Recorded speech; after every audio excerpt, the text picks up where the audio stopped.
Avec vous, Thomas Pellerin-Carlin, déjà sur la question que nous posons, qui est un peu provoque, hein, bien sûr, quoi. Est-ce qu'on manquera un jour, est-ce qu'on risque de manquer d'électricité un jour en France? C'est pas aussi irréaliste en fait que ça, malheureusement. Hein. Et assez proche. Très clairement, donc là effectivement il y a un risque de manquer d'électricité durant le mois de février. Les situations à court terme, là c'est vraiment, on dépend en fait, si je puis dire, un peu du hasard, à quel point il fera froid cet hiver. À quel point est-ce que nous, collectivement, en France, on prendra des choix de peut-être réduire un tout petit peu notre consommation en février, faire quelques efforts citoyens et de bon sens. Et on va aussi dépendre des découvertes des ingénieurs de sûreté nucléaire. Est-ce que tous nos réacteurs sont capables de fonctionner pleinement ou pas? On en a déjà qui sont à l'arrêt. Et là, vraiment, c'est à eux, ingénieurs de sûreté nucléaire, de dire si on peut ou pas utiliser tel réacteur ou s'il faut l'arrêter pendant un temps pour le rénover, le mettre à niveau. Quand on voit ça, on se dit, mais comment en est-on arrivé là? D'anticipation. Un manque d'anticipation complet. J'entendais votre chroniqueur avant critiquer à tort l'Europe sur la question du nucléaire. En vérité, si on veut chercher les vrais responsables, pour celles et ceux en tout cas qui auraient voulu redéployer pleinement le nucléaire, il aurait fallu s'y prendre dans les années 2000. Donc à partir du quinquennat Chirac ou Sarkozy, c'était déjà fini. C'est-à-dire qu'on ne pouvait pas réatteindre le niveau de nucléaire qu'on a encore aujourd'hui. Là, sur le nucléaire, la France peut faire à peu près tout ce qu'elle veut véritablement dans le cadre de l'Union européenne. Il n'y a aucun problème là-dessus. Et dans le meilleur des cas, en investissant vraiment pleinement dans le nucléaire, le scénario de RTE, qui est l'entreprise publique française de transport d'électricité, nous dit en installant 14 réacteurs EPR, 14 comme celui de Flamanville, à un coût de plusieurs centaines de milliards, en installant les petits réacteurs, qui est une technologie qui n'a pas encore été déployée dans la vraie vie. Donc on ne sait pas à quel point ça peut marcher ou pas.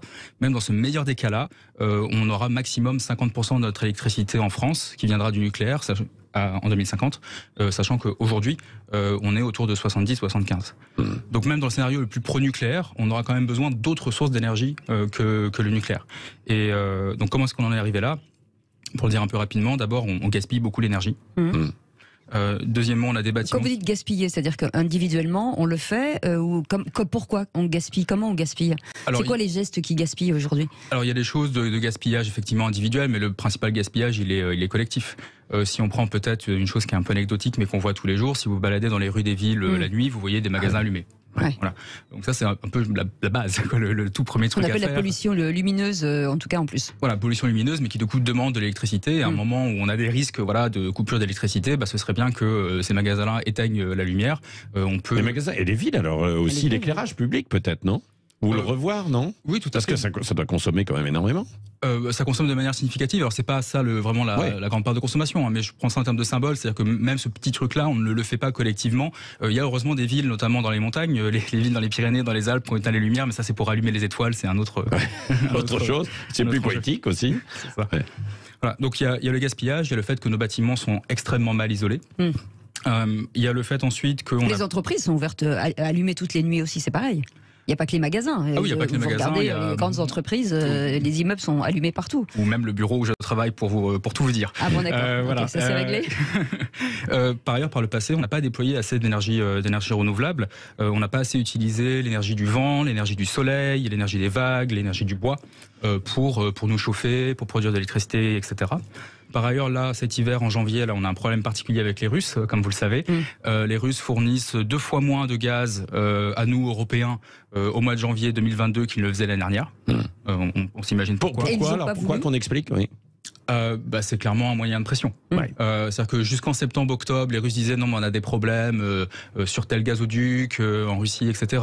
Voilà. Après, moi, je pensais qu'ils faisaient ça juste pour gagner plus d'argent. Ils sont en situation de monopole, donc du coup, ils baissent la production pour que le prix augmente et qu'ils gagnent plus d'argent. Là, il y a clairement une dimension géopolitique. Oui, c'est ça. Et ce qu'il faut expliquer, c'est que s'ils produisent moins de gaz, évidemment, on a moins de gaz, mais on a besoin aussi de gaz pour fabriquer aussi de l'électricité, quoi. Absolument, et notamment en France en hiver. Oui, c'est ça. Oui. Ouais, tout à fait. Donc là, j'ai pas regardé les chiffres avant de venir, mais en hiver, on a en gros 10 à 15% de notre électricité en France qui vient du gaz. Donc si jamais on supprimait ça, il y aurait 6 millions de Français. Oui, alors sur la répartition, ça c'est intéressant. En fait, Thomas Pellerin-Carlin, d'où vient notre électricité alors sur l'électricité, en France, on a à peu près 70% de l'électricité qui vient du nucléaire, un petit 10% qui vient du gaz, Et on a encore un tout petit peu de charbon, un tout petit peu de pétrole, et en gros un 20% qui vient des énergies renouvelables, les barrages hydroélectriques des montagnes, mais aussi les barrages au fil de l'eau sur le fleuve du Rhône. On a aussi évidemment les éoliennes, les panneaux solaires, etc. Mais ça, c'est que l'électricité. Mais est-ce qu'on pourrait produire en local, par exemple par région ou par département? Est-ce qu'il y a un moyen d'être en autarcie et de produire de l'électricité pour le local? Alors l'autarcie, c'est possible à une petite échelle si jamais vous n'avez pas de production industrielle. Donc dans des villages de montagne, dans des îles des Caraïbes ou des îles bretonnes, ça peut être tout à fait bien. Par contre, dès que vous êtes à l'échelle d'une grosse région comme l'Occitanie, ou dès que vous êtes dans un bassin industriel comme un Dunkerque ou au Havre, là non, clairement il faut être connecté au reste du pays, au reste du continent. Et au reste du monde. Alors sur l'électricité, on n'est pas vraiment connecté au reste du monde. On est surtout connecté à nos voisins européens. Mais ça, c'est que l'électricité. Après, il y a l'autre volet qui est l'énergie. Typiquement, pour avoir les ordres de grandeur, l'électricité, c'est que un quart de l'énergie qu'on consomme. Les 3 autres quarts, c'est pour nous transporter, là c'est principalement du pétrole, c'est pour fabriquer de l'acier, il faut de la chaleur, et ça c'est principalement du charbon, parfois du gaz. Et donc ça c'est aussi tout un enjeu qui nous amène sur l'enjeu du dérèglement climatique. Et là faut articuler le court terme et le long terme. À long terme, si on veut éviter l'effondrement de notre civilisation au XXIe siècle, on doit agir de manière vraiment radicale sur l'enjeu du climat. Sinon ce sera la catastrophe, voire le chaos. Mais il y a aussi des embouteillages sur la filière recyclage. On a des problèmes aussi importants là-dessus. Pas véritablement, on n'a pas en fait suffisamment déployé d'énergie renouvelable à ce stade pour avoir des problèmes sur le recyclage. Si, chez EDF, les piscines par exemple, qui n'ont pas été... des centrales nucléaires en l'occurrence. Centrales nucléaires, pardon. Alors oui, effectivement, il y a un enjeu sur ça, mais c'est pas un enjeu qui se pose à très court terme. On n'est pas sur un problème qui se pose là pour les semaines à venir, mais effectivement, à moyen terme, c'est un des enjeux. Et d'ailleurs, une des raisons qui fait qu'on a des problèmes aujourd'hui en France sur l'électricité, c'est on a un parc nucléaire vieillissant. Il y a eu un choix des gouvernements par le passé, notamment gouvernement sous Hollande, sous Sarkozy, de ne pas construire plus de centrales nucléaires à part le réacteur de Flamanville qui est toujours en construction. Du coup, avec un parc nucléaire vieillissant, effectivement, il est moins fiable. Allez, on va poursuivre ensemble avec vous. On aura aussi Corinne Lepage, l'ancienne ministre de l'Environnement, présidente de parti Cap Écologie, qui sera avec nous dans un instant. Et on va s'interroger sur comment produire de l'électricité et de l'énergie plus globalement demain. Mais on s'intéresse beaucoup ce matin en fait à l'électricité parce que c'est capital, vous l'avez dit. On peut manquer d'électricité, on risque d'en manquer un petit peu au mois de février. Et on s'interroge aussi quand on voit les choix des uns et des autres. En Allemagne, qui à un moment donné a arrêté le nucléaire, mais du coup va vers le charbon, s'en remet en fait au gaz aussi, mais il y a moins de gaz. Alors elle s'en remet en fait aux énergies en fait nouvelles, mais est-ce qu'elles pourront fonctionner en permanence? C'est un peu le lapin dans les phares. C'est un vrai problème. On voit ça dans un instant. En tout cas, la question, est-ce que vous avez peur de manquer d'électricité un jour en France? Vous dites oui à 75%. Rappelez-nous au 0826 300 300. Sud Radio Parlons Vrai, présidentielle 2022. Il est 9h46. Le sujet de l'énergie est un sujet présidentiel 2022. Est-ce que l'on risque de manquer d'électricité en France? On vient de faire le constat avec Thomas Pellerin-Carlin, chercheur et directeur du Centre Énergie de l'Institut Jacques Delors, spécialiste de la politique européenne et de l'énergie. Mais quelles sont les perspectives pour l'avenir?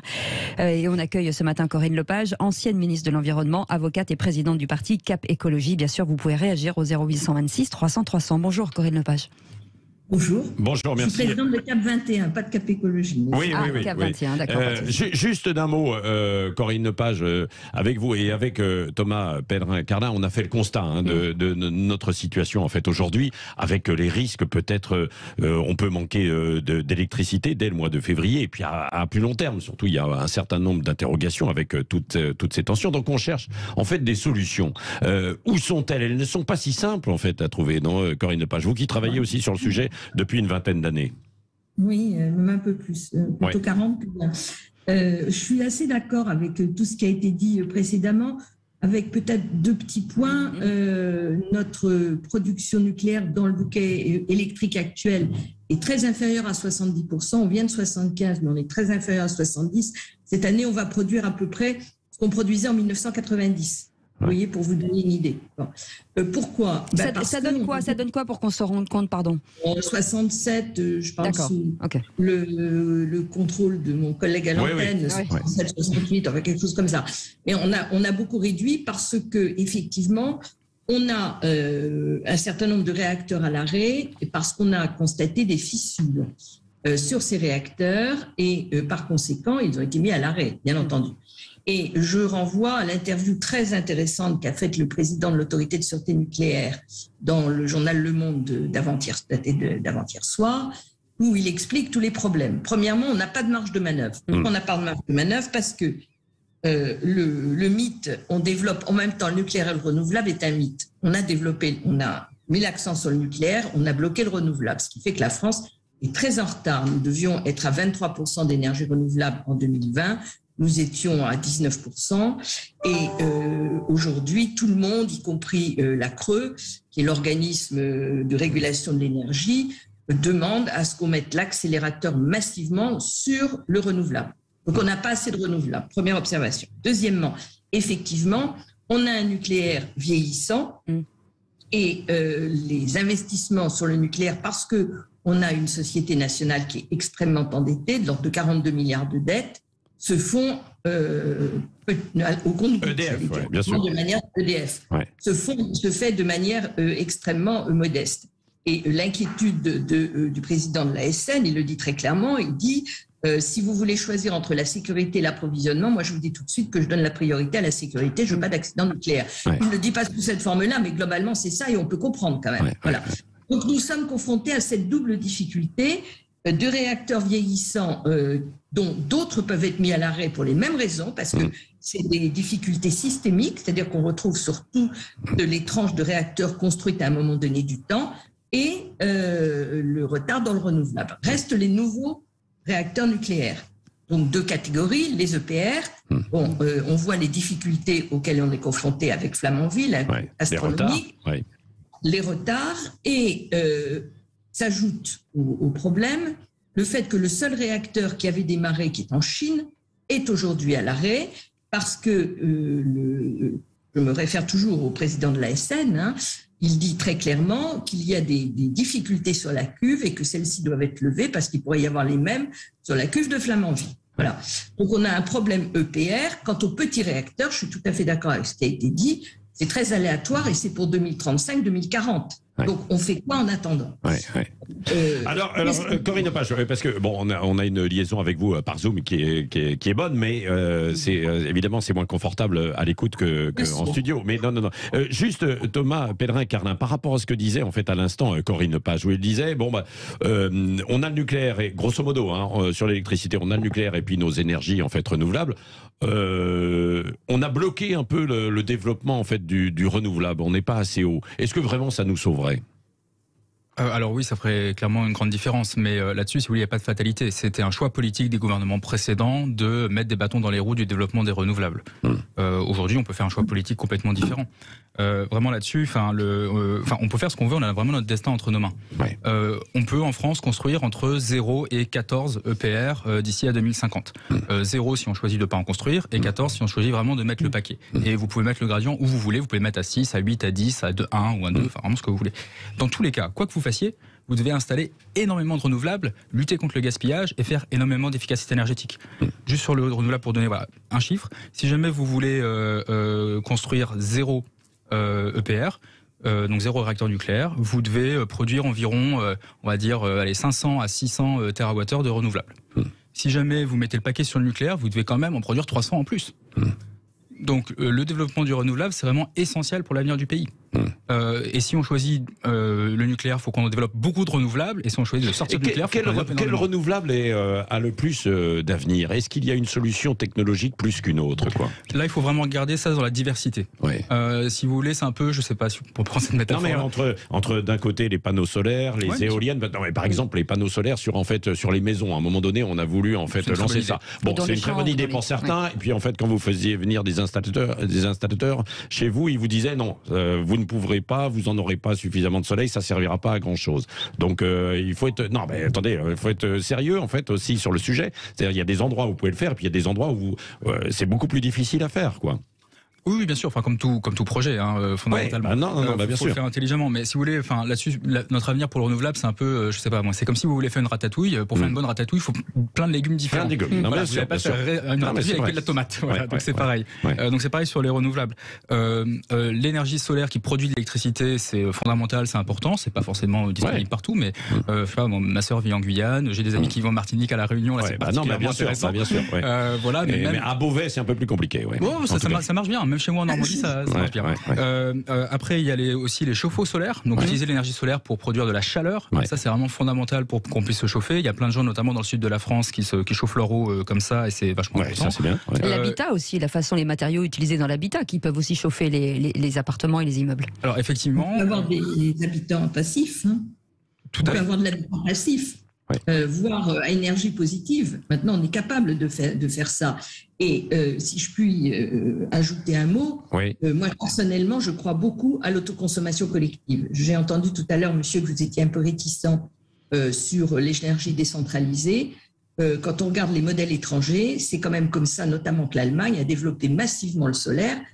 Je rappelle par région, c'est ça, vous dites par région. L'Allemagne est plus au nord que. L'Allemagne, elle est quand même à 45% aujourd'hui de renouvelable. Elle est plus au nord que nous, pour l'essentiel. Quand vous regardez la carte de la géographie, l'Allemagne est plus au nord que la France. Donc, même dans le nord de la France, certes, c'est beaucoup moins rentable que dans le sud, mais vous pouvez quand même faire de l'énergie solaire. Ce sera moins important, mais vous pouvez en faire. Et le fait de permettre à des collectivités territoriales regroupées avec les habitants, avec les petites entreprises locales, de pouvoir produire leur électricité localement, c'est à la fois du développement économique local et c'est de l'autonomie énergétique. Et je pense qu'on a absolument besoin d'aller dans cette direction-là. Et du reste, c'est maintenant une obligation communautaire. Donc je dirais qu'on ne va plus trop se poser la question. Thomas Pellerin-Carlin, sur ce sujet, c'est vrai, une régionalisation pour essayer localement, finalement, de produire sa propre électricité. Comme l'énergie marine, par exemple. Oui, alors, mais là vraiment, faut raisonner au cas par cas.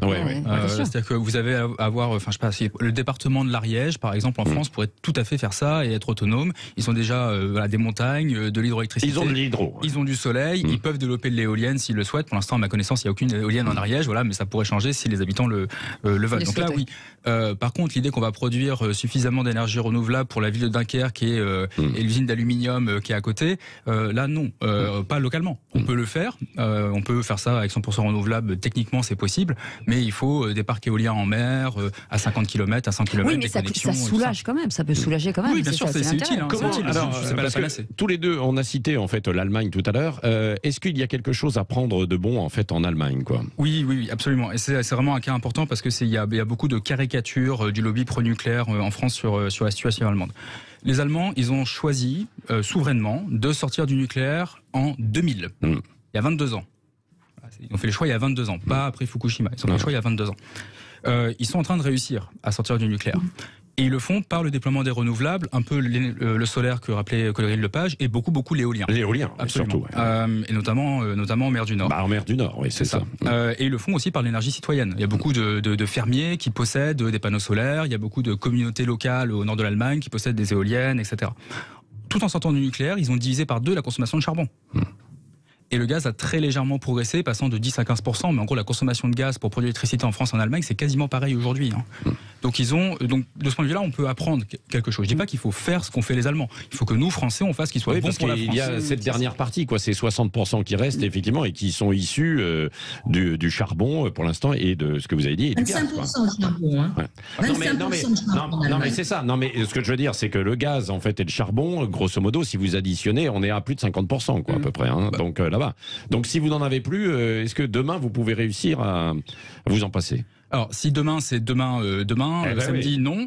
Si demain c'est 2035, c'est compliqué mais faisable. Si demain c'est 2045, c'est facile. Mais à partir de quoi? À partir que du renouvelable? Des différentes énergies renouvelables selon celles que vous souhaitez développer. Mais vraiment là-dessus, ce qu'il faut apprendre à mon avis de l'exemple allemand, c'est que on peut faire plein de choses. Voilà, on a vraiment notre destin en main.